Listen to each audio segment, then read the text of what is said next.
Backstage with Robert Emery. Hello and welcome to episode 10 of Backstage with me, Robert Emery. Today I'm thrilled to announce I'm interviewing and having a good old chat with the actress and singer-songwriter Cassidy Janson. Cassidy's recently been starring opposite Kelsey Grammer at the London Coliseum production of Man of La Mancha, and she's soon to be starring in the new musical which is launching in London's West End later on this year, and Juliet. One of the reasons why I've got her on the podcast today is to talk about her new album, Cassidy. It's a phenomenal album, and it's taken her, as she was telling me, almost 5 years to get to fruition. So it's a long-term project for her, and she absolutely deserves the fantastic reviews that she's been getting on the album. So, without further ado, Cassidy Janson. So, hello. Hello. Thanks for coming to join me, Cassidy. Much appreciated. You're welcome. I thought it was a good idea for us to chat because we have a mutual friend in common, Peter Polycarpou. Peter Polly! Yes, who I call Polly. And you've just been at the ENO with him at the Collie doing Man of La Mancha. I certainly have, and we had a hoot doing that. But actually, just before that, we also worked. I mean, all I do this year is work with Peter Polycarpou. Just before that, I worked on the workshop of and Juliet, the new musical. Oh, yes. So we did that together as well. So we literally had a week apart, and then we're back God. working And then together you're back again. together. Yeah, I know, He's it's lovely, so bizarre. He's a superstar. Yeah.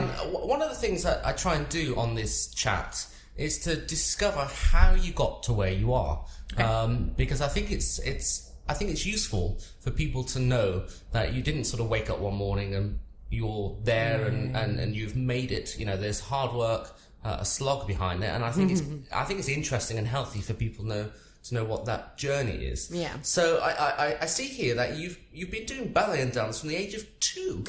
Yeah, I know, right? Apparently my mother told me that I badgered her for ages to do ballet, and I did a little tryout class because apparently I was too young, and the teacher said, no, she's picking it up really well, so she can stay.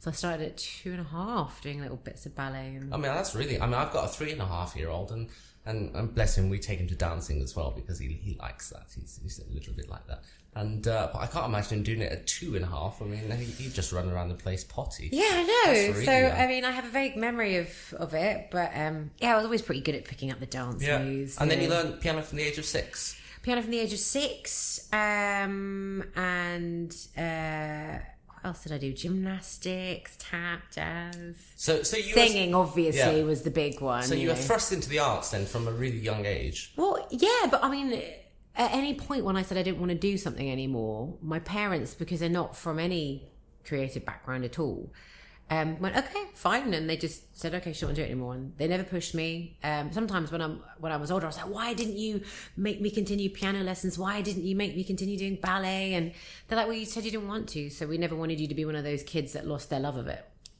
which I thought was quite sweet.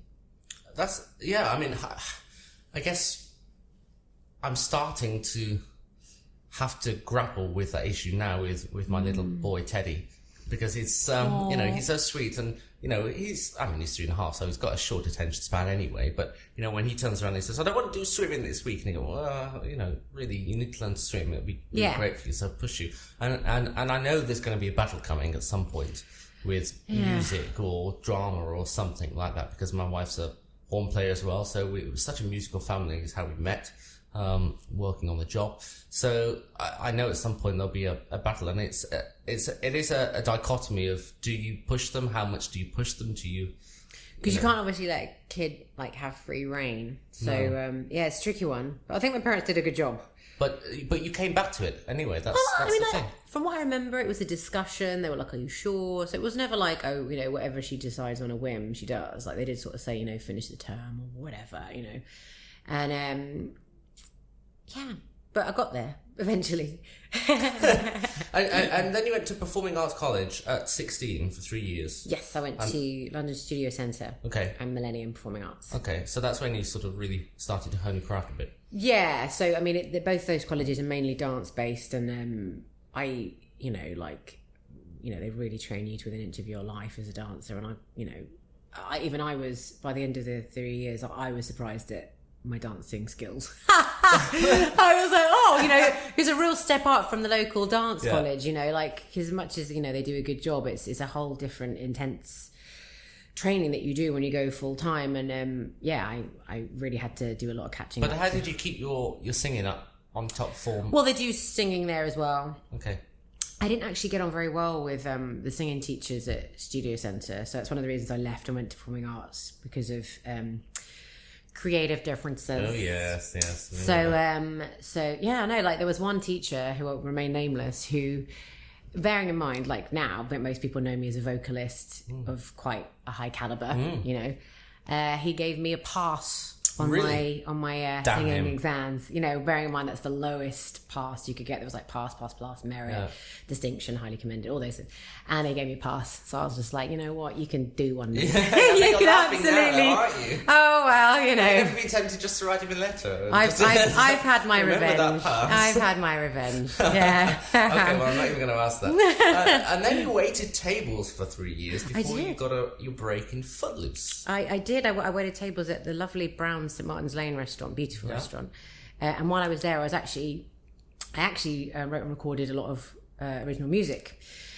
But then, as I was doing that, I auditioned for Footloose and got that, and everything took off that way. So I sort of left my own music behind. And then I've only, you know, I mean, I sort of always dabbled in songwriting, but I only really came back to it properly because I couldn't find anyone that I wanted to collaborate with to do the kind of album I wanted to do, because I knew that most people would assume that I wanted to do musical theatre covers, and I didn't want to do that. So I met Rupert Christie a few years ago, my producer, and we had a very similar vision, which was great. Fantastic. I've got it here. I don't know whether it's correct. That your first ever role in theatre was in Snoopy, the musical. Is that right? I did a Prince musical. It has an amazing... Where was it? It was the first one, because we did it twice, was at the Rosemary Branch Theatre in Highbury in Islington. And the second time we did it at Jermyn Street. And it was with Stuart Piper, Stephen Carlyle, who else was in it? Joseph Pitcher, Claire Winsford, Jimmy McLean, Sarah Lark, all these amazing Do you remember talents. when that was? God, I don't even want to think about it, how long ago that was. But yeah, because I have a feeling that I was up for MD for that. No, I think so. Way. I think we so. have Matt Malone. Yes, brilliant. that was right. You had Matt in the end, but I think I was in conversations with the producers at the start of the whole process, and for whatever reason it just didn't work out, and the schedule because it did go match to the Charing Cross Theatre, It but did. I couldn't do it because I was doing Footloose. So there you are. And then after that you went into Tick Tick Boom at the Minier with Neil Patrick Harris. Clang, pick that name up. Yeah, I know. That's incredible, the career he's had as well, isn't it? Oh my god, yeah. Well, he got How I Met Your Mother. Well, he'd already done it. He'd done the pilot, and then it got picked up when we were doing Tick Tick Boom. So he left Tick Tick Boom a little bit early to start filming that. So yeah, that's where it all kicked off. And would you say for you that was a real point in your career which started, or would that be later on? It's tricky because, you know, there's never like one big break. Like that's such a myth. Yeah. There's like degrees of, you start to get recognised, and I certainly feel that doing Tick Tick Boom, playing opposite someone, and also Tommy Earl Jenkins, TJ, was in it as well. It was a little three-hander, and I think, you know, being the only girl belting my tits off, the vocal score really suited my voice, and also you playing multiple characters, so it's a real show-off role. And also I learned a lot while I was doing it, because Neil's such a beautiful actor. I really helped my acting capabilities as well, and it was certainly my first London-based gig. And I do think that it certainly got me in the room to audition for Wicked the next year. And, you know, it definitely led on to people going, oh, there's this girl with a... Because you joined Wicked as an ensemble, but then you became sung by Elphaba, didn't you? I did. Right? I mean, I was cover Elphaba, always cover Elphaba. And then, I was in the ensemble. And then, so I always covered it to whatever degree. So moving up to standby wasn't like a dramatic thing. I was already doing the cover rehearsals. Yeah. So, And who was the Elphaba at the time? Idina Menzel. Oh, so really? I was original London cast, Charlie. Oh, yes. yes. Because I was speaking with Philomine for Kike. Do you know Philomine? Yeah. Yes, she was sitting exactly where you're sitting now, about a month ago, and she was talking about... I love her voice. She's amazing, but she's the only Elphaba who has done it in, I think it's 3 languages, and she's done, I can't remember what she said, 3,500 performances. Oh my God. I know. but then she had a back injury and had to stop. And she said it was an incredibly demanding role. It's so physically demanding, and also it's the speaking. There's a lot of huge projected speaking stuff when you're shouting at the wizard and stuff, and you're wearing these very, very heavy dresses. And it is, it's relentless. But yeah, she's brilliant. I love her voice. I think I first saw her on YouTube and I was like, oh my God. Yeah, she's incredible. Yeah, brilliant. Just talk about standby for a minute, because a lot of people who are listening to this won't necessarily know what the difference is between a cover and a standby. So can you explain that for everyone? So generally, if you're an understudy, you'll be another part in the show on a normal. You'll have your kind of normal track in the show. And then if you're asked to go on, someone else will cover your role and you'll move up. So there's a little chain reaction that happens. But when you're a standby, always, it's also the same as walk-on cover or emergency cover, they're sometimes called. You're not in the show at all. You're just hanging around in your dressing room, picking your nose, watching movies, reading a book. So you're very much, sort of paid emergency money to be keeping yourself ready, but you're not actually doing anything. It's kind of strange. Yeah, I mean, I've spoken to a friend of mine, Patrick Clancy. He was standby for, I forget which role it was in, The Producers, when he was at Theatre Royal Berlin. And I remember him telling me it was really almost soul destroying, because the fact that you want to go on, of course, because you're an actor or an actress and you want to get on that stage, but at the same time, the reason for you going on is because then the person who has the main role has got to come off for another reason, which of course you don't want. So there's that sort of dilemma there, and also trying to keep the energy going whilst you're just sitting around doing nothing, and you might not be on for a long time. I mean, did you find that really hard work as well? I actually had a lovely time. Oh, really? So what I did was, I think because I'd been in the ensemble for a year, so I already had fantastic relationships with the cast. I'd already had them mucking around on stage and developing, and original London cast. So you have a lot longer to rehearse. So I'd sort of made my relationships already. So I think for me it was quite a nice transition. Okay. And I hated my ensemble track. Oh, really? With a passion. So I was so happy because I was one of the flatheads. Okay. And I'm too small. The costume was far too heavy for me, and I had real problems with it. I really didn't enjoy it. And I'd never done ensemble before, so I found it just didn't suit my personality very well. And so I was relieved. So I got to move to standby. And then what I did, because I'm quite conscientious, was the rule then, and I think it's different now, was you could be 5 minutes away from the theatre with your phone switched on. Oh, really? So because I was like, right, I should get my body used to being high energy at around 7:30. So I'd go to the gym for an hour and just run on a running machine for an hour with my phone in front of me, thinking, great. So, and actually I was less than 5 minutes away. So paid exercise. That's amazing. I kept myself. If somebody paid me, then I'd probably do exercise. Yeah, I know. But I mean, no one made me do that. That was totally my call, and it really suited me. And I loved it. And I loved going on at last minute. And I had a great time. I loved it. And what time would you be able to leave the theatre? I used to say when the fat lady sings, which is not, obviously, there's no fat lady in the show, but it was when they started to sing, I think it was after No Good Deed, because I think once you'd come through that trap door, or when Kerry or Adina come through that trap door, it was kind of considered that, that they'd get through for good, because that's the only other vocal to do. Yeah. So, about then. Yeah. And what was the quickest time that you had to go on was... I remember it well. So I'd been doing it a long time, actually. I think I was nearly at the end of my 2 years. And Kerry Ellis had... she said she only ever used to go off at the interval, but I think it was during around when there's the Lion Cub scene, just before I'm Not That Girl. And I got told about 20 minutes before that, she was coming off. And I was like, what, mid-show? I was like, bloody hell, okay, fine. So they literally just slapped green makeup on me really roughly. And the transition was, and Oliver Tomset was playing Fieri then, who I'm now going to be working with is my partner in crime in Anne Juliet, which is so lovely. So he ran off. I don't think he even knew. He ran off, and he's so tall, he's like 6'4". He ran up the stairs. I got chucked Kerry's satchel, and I ran on and then did the scene. And literally, I think Ollie turned around and went, whoop, boom, and sort of looked, because I'm so much shorter than Kerry. And he was like, oh, okay, CJ's on. Okay, fine. And so it was quite funny. That's interesting. So they didn't do a show stop and announce the audience. No, it was a complete... I've never known that. About the first 20 rows, you could hear them going... Yes. Going, that's not the same girl, So that was kind I mean, of... that's one of the things I love about theatre. I mean, you're going to be working with Jordan Lee Gage, I think. Oh, I love him. You know, who was our lead. Yes, Strat, of course, yeah. Who took over from Andrew Pollock. And I remember quite vividly when we were at the Dominion, towards the end of the run, it was midway through Act 2, and I was conducting. And thankfully, I had my 2 assistants who were also in the pit with me at the time. And I remember the company manager kind of coming down and waving at me like some sort of headless chicken, you know, get off the stand, stop conducting, we need to talk to you.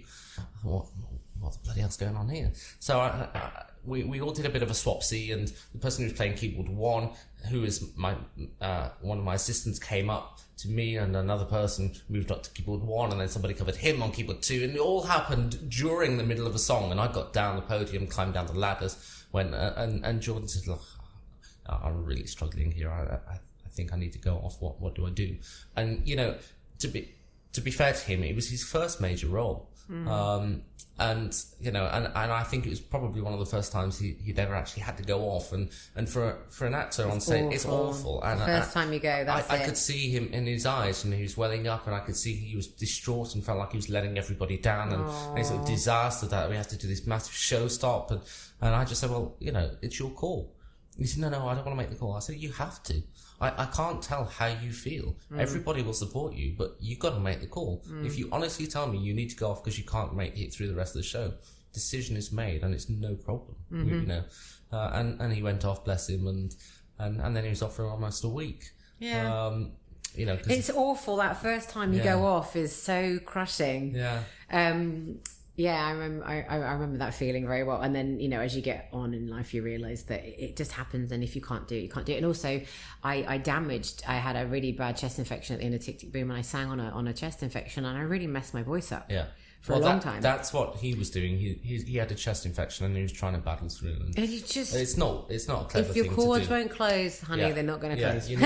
Well, it's experience, isn't it? Yeah. And then after Wicked, you went over onto one of my favourite shows, Avenue Q. Oh, one of my favourite shows. So good. Yeah, and I guess you had to do a lot of training for that. I mean, the puppetry on that is. I mean, does it not completely ache your arm like crazy? Yeah. It's all right at first, but then eventually you do get, you know, tricky to turn your neck one way. RSI and that. Yeah, it just, you know, it's a time thing. Just picks up, and you get these, you know, just very sore necks and things.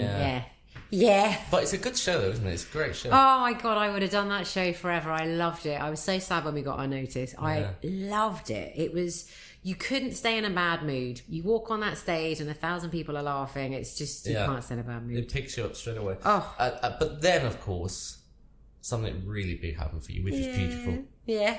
That's how you met my friend Danielle Steers, I'm guessing. Yes, that's how I met her. Yes. And she was glorious in her role. Yes. Glorious. And beautiful voice and wonderful stage presence that she has. And and then, you know, that was that's, you know, like we talk about degrees of breaking, quote unquote. That was obviously a big gear shift, I think, in my career, and I loved it as well. It was never a chore to go on that stage, even when I was exhausted, as you get in those kind of very intense, never off the stage roles. I just loved it. I never wanted to go off. Every show, I think I enjoyed every show, and I think that's down to how well the show's written as well. Well, Steve Sidwell, who orchestrated that, is a very good friend of mine, and he did beautiful as well. Yeah. And I know he loves the score. I mean, he's always sort of raving about it. Oh my so God. Proud. The music, so I don't know what it is about it. You never go, oh, this old one again. I never got that feeling. Emotionally, though, did you feel it was a difficult thing to do, because it's quite a weight on his shoulders? It's like, you know, playing those sort of major roles. Yeah, I mean, there, you know, you do have to sort of step up your level of responsibility and look after yourself and kind of set a good example to the rest of the cast, and you know, and how important do you think that is? I think it's very important. I mean, because the shit trickles down from the top. Sorry, beep. It does. And if you got a lead mucking around, you know, it means everyone else has permission to do so. And don't get me wrong, like everyone mucks around to a degree, but you know, you just got to kind of keep it in check. And I hope I did a good job. And I just, I don't know, I completely fell in love with playing that role. How long were you there? Nearly 2 years. Okay. Nearly 2 years, and then we got a notice. Oh. I mean, do you ever get bored of it? Not of Beautiful. No? I never got bored of Beautiful. No. You don't get... In fact, I don't think I ever got bored of any show. Avenue Q was hilarious. Wicked was obviously just... You couldn't get bored because you were mostly thinking, I'm belting 3 D flats in a row. Yeah. What else was there? So you can't really get bored. You can get bored in the ensemble. Yes. But when you've got a nice role, you can't really get bored. Yeah. I mean, I always found from my side conducting the show, I always found one of the things that I had to do was try and find a way to stop the band from getting bored and therefore that's playing. Different though. That's a whole different area from being on stage and the kind of hilarities that go on in the wings, because you guys don't really have that in the pit. No. It's a different... Well, we did. I inserted that into that was the rule. If you're going to come and dep on Bad Out of Hell, then you've got to know how to have fun, and we used to play bingo throughout the show. Oh, fantastic.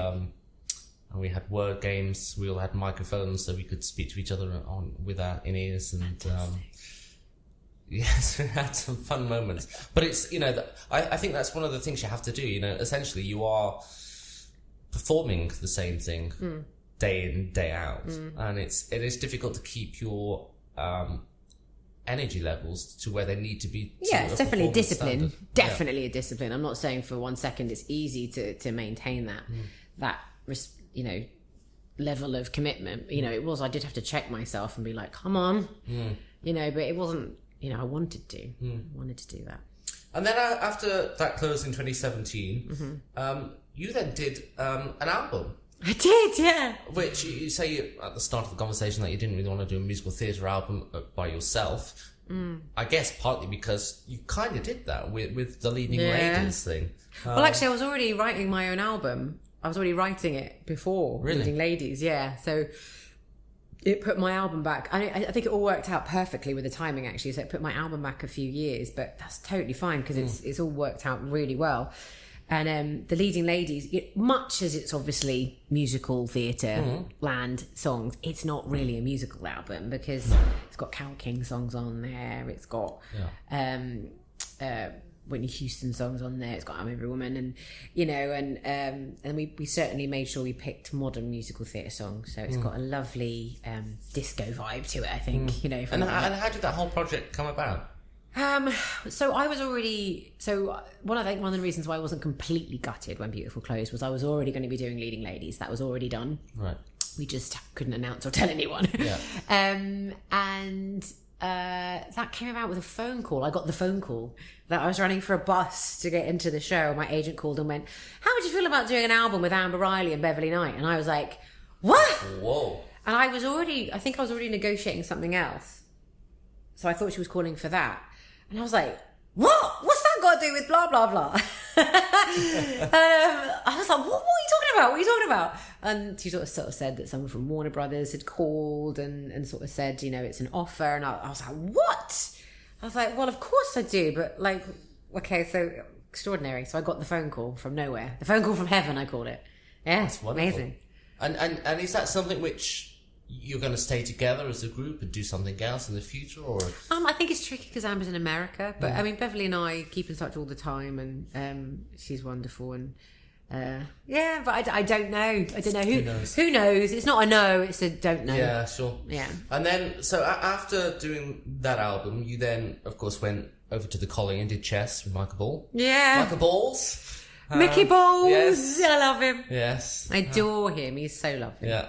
And that was a great show. And I mean, the Collie's an amazing theatre to work in, isn't it? Beautiful. It's massive. It is, but it's so inspirational when you stand on that stage and you look out at that auditorium. It really is glorious. That was nice. Yeah. And then, of course, Man of the Mansion.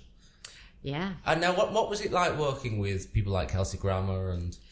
I mean, he's such an extraordinary actor. And what I found really interesting about Kelsey was obviously, he's known to play Fraser for a long time and in Cheers and then in his own show. And, there is a difference between screen acting and stage acting for sure, but he's a classically trained actor. He went to Juilliard and you know, he immediately is a stage presence with amazing, impeccable stagecraft and this glorious intonation when he speaks. You sort of get lost in how he has enunciating everything. An incredible voice. My God. And he's so in the scenes. It was such a privilege. You know, this very dramatic scene where he's sick on his deathbed and I come in and we're having this very emotional moment where we just need the other to either make us remember, or you need him to remember. I needed him to remember and he needed to remember. And they have this moment of just needing this thing to happen. And he's so in this confusion and trying to remember something, and it was like not acting. It was so amazing. And then obviously Nicholas Lyndhurst was in it as well, and he's such a brilliant actor, and Peter Polycarpou, and you know, there's one scene an incredible cast. Oh my God, there's one thing where the four of us are all in a row, and I remember just sort of, and I don't have to do much in that scene, and there are little moments where I'm like, I'm on the stage with Birds of a Feather sitcom legend, Only Fools and Horses sitcom legend, and Frasier sitcom legend, and I was just like, yep. Okay, I'll have this. That's nice, thank you. That's an incredible cast. Yeah, wow. And we will go to your album in a minute, but I want to cover the theatre first. And so next you're going on to Anne Juliet. Yeah, I'm literally between jobs. Yeah. Who gets to say that? Yeah, and you can relax for a bit. And that opens at the Shaftesbury, I think it is. Shaftesbury, but we do an out-of-town show in Manchester. In Manchester. And it opens in the Shaftesbury in, I think, November? Early November, yeah. Okay, fine. I don't know anything about that show. Oh, it's Can you enlighten me? Oh my gosh. What's the music? So it's the music of Max Martin, who you probably never heard of, and I've never heard of him. I certainly have, yeah. But he's the third biggest songwriter of all time, only behind McCartney and Lennon. Yeah. And he's written all the massive pop hits in the last 20 years, the Backstreet Boys hits, Raw for Katy Perry, Oops, I Did It Again for Britney Spears, stuff for Pink, Celine Dion. Like, he is just this enormous songwriter. But because he doesn't actually perform, so he's completely anonymous. But his music is phenomenal. And you're right, Can't Stop That Feeling for Justin Timberlake, which I love. What a great song. Yeah. And the premise of the Anne Juliet musical is I'm playing William Shakespeare's wife, Anne Hathaway, the original Anne Hathaway. And I turn up to rehearsals. He tells me the end of Romeo and Juliet. I say, darling, that's awful. We need to rewrite this. And I whip the quill out of his hand and we start to rewrite the story together. And it's basically Juliet wakes up, finds Romeo dead, and decides not to kill herself. Oh. So it's kind of this big road trip that happens, and I end up writing myself into the show, and it's hilarious. And it's the writer's a Canadian writer who writes for the American TV show Schitt's Creek, which is very, very funny. Very, very funny. So it's a comedy? It's hysterical. Honestly, I've done 2 workshops of it and I can't get my head around how clever the writer is, because he's not shoehorned a single song in. Every single song, when it comes in, with barely changing a pronoun of the lyric, pushes the plot along. Astonishing. I don't know how he's done it. I don't. It's set in modern times. It's not a. It's set then, but it's all kind of, I don't want to give away the set design, yes, but it definitely has a very modern flair to it. Think Hamilton-esque type idea. Okay. You know, it's historical but modern at the same time. It sounds... It's amazing. I'm so excited about it. Epic. I'm like, I can't wait. And how I guess it's an indefinite run. It's not a special. So it's an indefinite run. Obviously, we're contracted for periods of time, but yes, it's an open-ended run. It's not a limited run. Yes. Yeah. That's fantastic. Yeah, it's kind of, honestly, I'm so excited. And so from the world of musical theatre to the world of recording an album. So you said that you were starting writing your own music many moons ago now.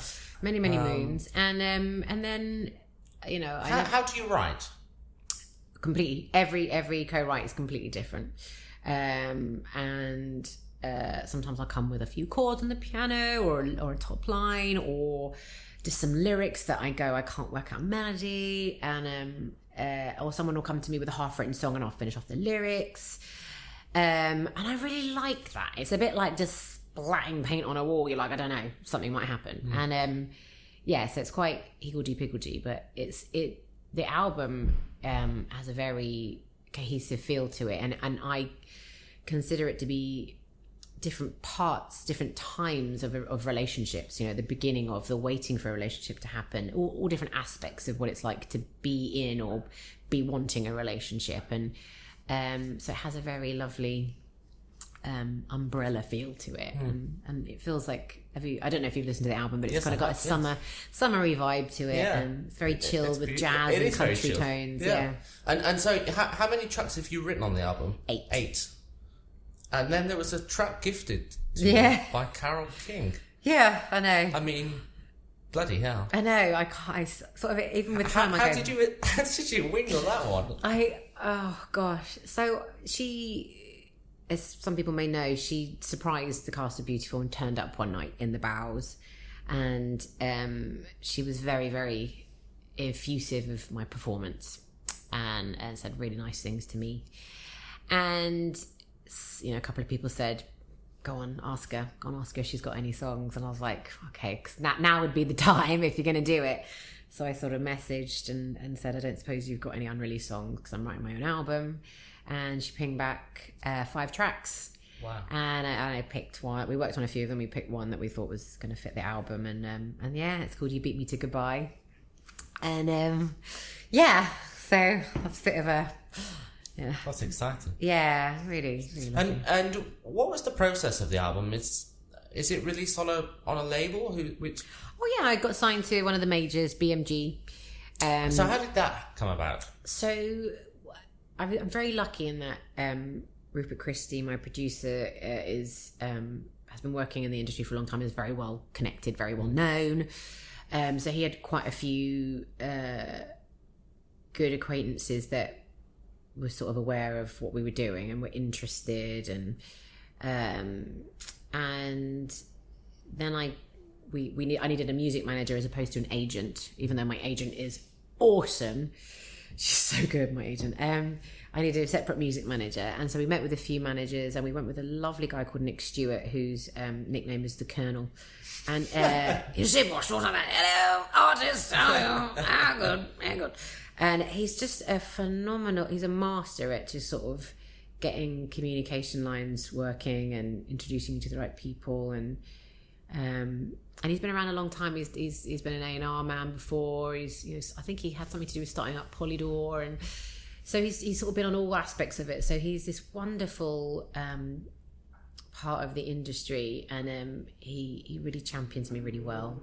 So I never think of any project I do as my project. I think of it as our project. It's a team effort, and you know, and you're only as good as your team, basically. And one bad apple can ruin that. So I'm very careful to make sure that the characters I have around me are well-intentioned, competent, really competent at what they do. And then when you have all that lined up, you've got a shot at doing something good. Because the record industry it's a tough industry. I mean, it's seriously tough. Yeah.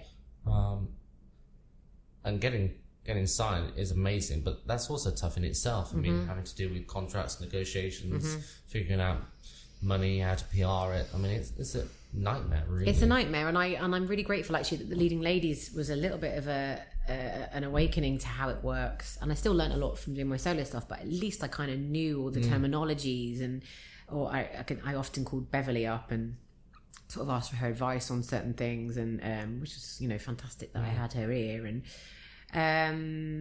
it is like learning a whole new, because it's nothing like musicals. There's a whole different set of steps and, you know, etiquette that I might crash through and actually upset a bunch of people. So I was very happy to sort of learn who you're supposed to speak to at what point, and let people do their jobs and don't override them. And how long did it take you to record the album?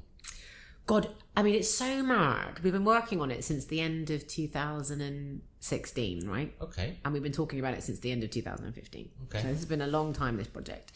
So we sort of did all these demos, took our time, and, you know, did it while I was doing Beautiful. And then suddenly BMG went, right, we need it delivered by mid-February. And we were like, what?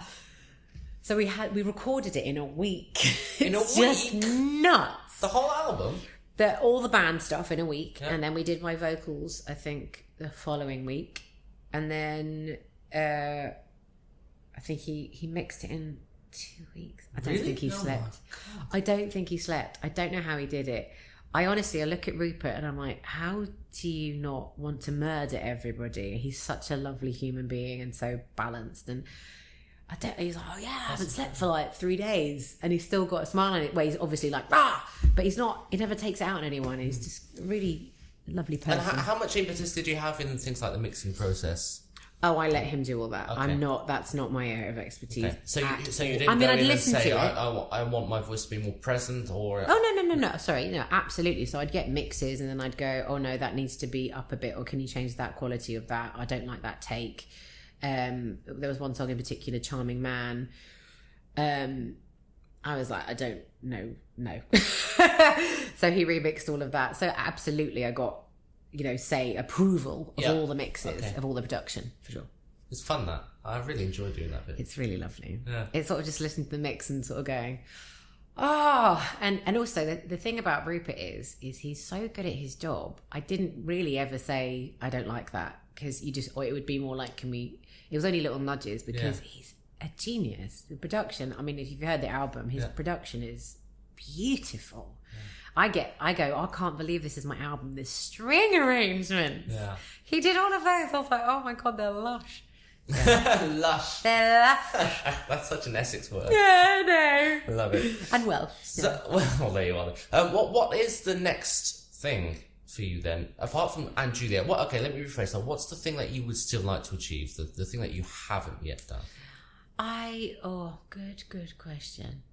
What I'm so chuffed about in Juliet is I've always wanted to originate, not do a Broadway transfer original, but an actual world original, and I'm getting to do that on this. That's a real bucket list tick. So that was like, tick that one. And then this has been quite an amazing time, I've had a really nice little role the last few years, Carole King, Chess, Leading Ladies, Man of La Mancha album, and so it's obviously, you sort of, not keep needing to find, once you get to the top of one hill, you want to climb another, because it's the nature of being human. And I'd love to do a massive arena tour. That would be amazing, that the album really explodes and I do some really big venues. That would be amazing, because you get to sort of do bigger things with the production. Have you ever done the year 2? No, I'd love to. There was a couple of times where we had offers to do it and we couldn't make it work. I was gutted. I really wanted to do it. So an arena tour, and I'd love to do a sitcom. Oh, really? I love doing comedy. This is why I'm so excited about Anne Juliet, because most of the roles I've done recently have been very serious and Leading Ladies serious roles. And my heart is actually comedy, and I never get to do it. It's so funny. I didn't have Avenue Q, but I haven't really done a major comedy role since Avenue Q, and that was a long time ago. So I can't even tell you like the glory of the comedy writing in Anne Juliet. It's like gold for an actor. You're like, I know exactly how you want me to deliver this. And I'm working with Ollie Tomset, so we're like little and large. So we've got all these like height jokes that we've been adding, and it's just I can't glorious. wait to see this. Oh, but so you'd like to do TV then? You'd like to do sitcom? I really would. Specifically, I'd love to do sitcoms. I think that would. It just really floats my boat. That. I think that's a really cool idea. Yeah, something like the new Blackadder, or something with Matt Berry. My God, Toast of London. Do you think the new Blackadder will happen? Who knows? You never know. God, that would be amazing, wouldn't it? So, the thing I ask everybody is the tips and tricks you use to remain ultra productive, because it's difficult as a self-employed person, as somebody who doesn't have necessarily an easy routine. What are the tips and tricks that you do to keep you on top form? Well, I'm always trying new things, because you just have to, because it is it can be very relentless, the 8 shows a week thing. And actually, I find worse than 8 shows a week is promoting an album, which is what I've been doing, where you're having a late night gig and then an early morning telly show and then another late night gig and then a live radio show, and that was really messing with my adrenal glands. And so what I've done very recently, actually, my latest trip is I've massively reduced caffeine, and I'm going to bed early. This is so boring. It's You're so going obvious. to bed early? But I've been going to bed earlier and sleeping longer, and I feel so much better. trying to leave the house early so I'm not getting panicky because I'm late. Drinking enough water. Do you do meditation or anything like that? I don't do meditation, okay. no. But I do. I'm very spiritual, so I do, sort of keep myself open to all the good stuff. Do you have any rituals when you're in the theatre before you go on stage? No. I'm really not. I don't do anything like that. You're just a straightforward girl. Yeah, I try and just keep centered. I don't really do any meditation. I just sort of check in with myself and make sure that I'm paying attention to what's outside of me as opposed to being introverted and getting all like, why do I feel like this? It's like a lot of the problems you can't fix because you're like in the trees. It's just pay attention to everything else around you, especially when you're on stage. So you're interested in what's going on, not trying to be interesting, if that makes sense. And so that helps. It's a very diplomatic answer, Cassidy. Oh. Because one of the things you wrote on an email... Oh, God, what did I... See, yesterday I said something else. When I mentioned these to you is, I'm still trying to find my perfect daily schedule, but mostly it's try and stay calm, which is what you said. Keep going. Don't drink too much caffeine, which is what you said. My favourite bit, keep arseholes out of your life. Yeah. There we go. I'll add that. Yeah, that is a huge thing. Like, and sometimes the arseholes are very good at covering themselves up in shiny glitter. And those little bad boys can really mess you up. And you just got to be very shrewd and don't let it get you... let it make you jaded, but just wise up. The times in my life where I've really struggled has been because I've had an arsehole in my space. Yeah. Always. If you keep them away. As I said, good teams. Yeah. Good, yeah, rituals. Keep good people around you. I also asked you what your predictions of where the entertainment business will be in 20 years' time, and you responded, I don't think like that. No, I don't think like that. Do you not have any kind of... The entertainment industry? Like... Yeah, well, I mean, okay, it's a wide... Obviously, that's a wide industry, really wide. But you could turn it around and say musical theatre then. Where would musical theatre be in 20 years? Yeah. I mean, to be fair, it's not really evolved. Obviously the styles of music have evolved and changed, but it's people walk on stage from the wings. Sometimes to be really dramatic, you get flown from a cherry picker. Yeah. Theatre is theatre. It hasn't really evolved. Do you think it will? I don't know how it would, because you start getting into screen projections and things, and then it's telly, and it's film. Virtual reality? Do you think people will start bringing 4D moving seats? I don't. Honestly, it's not. That's when you have things that you're focused on and things you want to improve and things that you're expanding on. 3D imagery and holograms, not my bag. Someone else is developing that. And then when if they come together and we start working together, then I'll have to sort of be told the lowdown about how it works. But honestly, I don't. Just good old fashioned watch a performer perform. Yeah, I think there's something about the blood, sweat and tears and the exchange of oxygen in the same space as the actor is a very different beast from, and it could all go horribly wrong, and it frequently does. And also I love movies because it's the perfect version of a story, and you can relax more because nothing's going to go wrong. It is what it is. But with theatre, you're like, oh my God, are they going to hit that note? Are they going to do that massive triple pirouette on all those things? And it is it's a totally different enjoyment of the art. I love it when things go wrong in theatre. That's always it's my favourite thing when something goes wrong and you have to deal with it. I know. And I find it interesting that depending on where you're at as a being, you either laugh at it or it gives you a meltdown. I find it interesting. The same mistake. Yeah, I guess when things go wrong, I don't normally laugh at them. I mean, sometimes I do. I remember when one of the cover tracks, there was a pool on stage, like a mini swimming pool, which the character of Falco, who's the sort of baddie, towards the end of the thing, he jumps in it, underwater, he changes, and then he comes out a new man. It's a sort of a baptism. And I never forget when Barney, the understudy, was on with Christina, I think. And Barney, they were doing For Crying Out Loud, which is around by that pool. And it had never happened before, never happened since, to my knowledge. But Barney fell in the pool while singing the song. Oh, shit. I know, but of course it was the funniest thing. God. I mean, the comedy moments with the gun, where there's a gun sound effect and Rob Fowler shoots the gun and there's no sound effect, so he looks at the gun, tries to shoot it again, no sound effect, so he puts it down by his side thinking, okay, this is not working, and then the gunshot goes off 4 seconds later. All these comedy things. It's great. That's what theatre's about. Things go wrong. I love it. It's brilliant, isn't it? Yeah. So the album, do you have a favourite song on it? I have a few favourites. I love Fairy Tale. I like Fairy Tale. I think It's beautiful. I love On a Beach. I like On My Way. I got a soft spot for Charming Man. I mean... And what's your plan with it? Are you going to take it on tour? Are you going to... That's the plan. So we're just getting the dates solidified. So yeah, we're going to do the plan is October to do a little mini tour. Okay. Which would be exciting. And that's directly before And Juliet. It's literally the gap between Manchester and London. Oh, wow. I'm going to be absolutely exhausted. Yeah. I will be. But that's thrilling though. I mean, your own tour. I mean, that's going to be great. Yeah. So that's the plan, and yeah. So I've got some quick fire questions for you. Ooh, I've got 10 of them. I love quick fire. So nice and short answers, please. Here we go. Number 1: one person you've never worked with that you always wanted to. Oh, and it doesn't have to be in theatre. No, anybody. I love action films, so Okay. I'd love to work with Tom Cruise. Tom Cruise. You're about the same height, I reckon. I'm probably, yeah. If you weren't a musical theatre actress and a singer-songwriter, what would you be?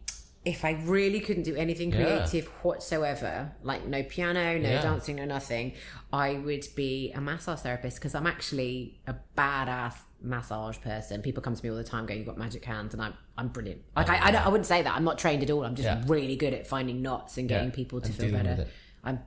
Magic hands, people. I really want to work with you one day so you can do that for me. I love massages. Yeah. Number 3, if you could have one thing in the world right now, what would it be? You know what? I'd live away from my neighbours.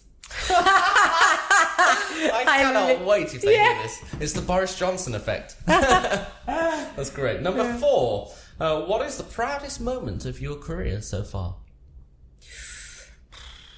Proudest moment.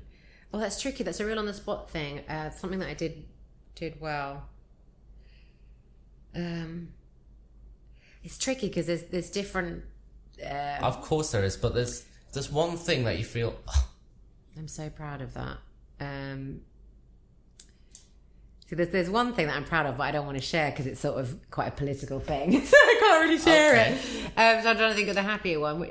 I think it has to be my album. My album has been something I've wanted to do since I was a little girl, and it's to a have dream the come finish. true, I guess. Yeah, I've wanted to do that since I was really small, and among other things, and to sort of finally have this finished product. It's quite an overwhelming feeling to sort of go, there it is. Well, I think you should be incredibly proud. Thank you. It's a very difficult thing to do, and it's a fantastic album. Thank you. Number 5, what's the worst moment of your career so far? Worst moment. It's been quite a nice run lately. I tell you what Peter Polycarpus was. Yeah. Getting fired by Andrew Lloyd Webber. Oh, that's a good one. Worst moment of my career. I think at the time, but actually it was a gift. At the time it was not getting, because I was obviously first cover Elphaba and then stand by Elphaba. I think it was not getting the role. Like, that hurt. That was like being dumped by your boyfriend of 2 years. It was like, oh my God, we love you. Oh, we found someone new. Yeah. And you're like, oh, but you loved me. It kind of, that was brutal. But actually, I look back and it was the best thing. It was it's really funny good. how things always turn out to be better in the long term. And number 6, give me a piece of music that you wish you'd have written. Funny enough, it's one of the songs on the album. It's called Waiting for the Love of My Life to Walk In, and it's been written by Amy Wadge. And it's one of those songs you go, oh, that's such a clever but simple song. And you go, oh, I wish I'd written that. Yeah. Number 7, an instrument you wish you could play.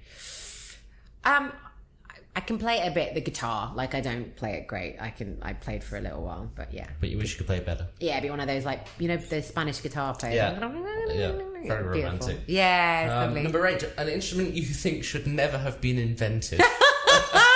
Oh my God, that's hilarious. What don't I like on the? Oh, I kind of have a little bit of pleasure from most instruments. There's always one instrument where you go, get it off. Get it off. I don't know, the kazoo. There you go. Okay. There you go. Number 9. What's your most treasured possession? Oh, that's so tricky. At the moment, I suppose it's my little Fiat 500. It's my little... Oh, you've got a little Fiat 500? Yeah, it's burnt orange. I love it. Burnt orange? Yeah, I had this beautiful convertible, and then someone drove in the side of it in January. Okay. And so I miss having a convertible, but I sneakily was like, I've always wanted a Fiat 500. So I just got this cheap Fiat 500 and I love it. It's quite retro. It's really cool. It's great for parking in London. And the last one, Kate Monster or Lucy the Slut? Oh, gosh. I think... Do you know what? That's actually one of the reasons I loved playing that role, was because they're so opposite. Like, you could be the goody two-shoes or this slut, basically. And so you kind of covered all your kind of dark side or your best self. And so I don't know if I can choose. Because I was like, oh, Lucy gets the best one-liners. And then actually Kate Monster gets some amazing one-liners. So I'm going to say Lucy the Slut. There we go. There we go. Cassidy, thank you very much. Thank you for having me. Thank you. Hello, it's me again. I'd just like to say thanks to Cassidy for having such a wonderful chat with me, and also thanks to Lat56, my supporters. Lat56 are a fantastic company. I've used their products, in fact, today to take all the equipment I've been recording in the podcast to London and back again. I'm looking right now at the Lat56 backpack and also the Lat56 suit carrier that they have. No, they weren't freebies, and I'm not just recommending them because of that. In fact, I bought these two particular items about 4 years ago, way before this podcast was even a little speck of dust in the world. So I thoroughly recommend their products. You can find them at lat56.com. Next time, I can tell you I've got a fantastic interview. I'm thrilled to announce the superstar David Miller from Il Divo. I also recorded this interview today, and I tell you, he's a really interesting chap. Put aside the singer, is a very interesting man. So that's David Miller from Il Divo coming up in the next podcast episode. Please do comment and share the podcast. It's really important for me to gain new listeners, and it does help me enormously if you could spend a couple of minutes doing that if you really enjoyed it. Apart from that, I think I'm done for today. So from me, ciao for now.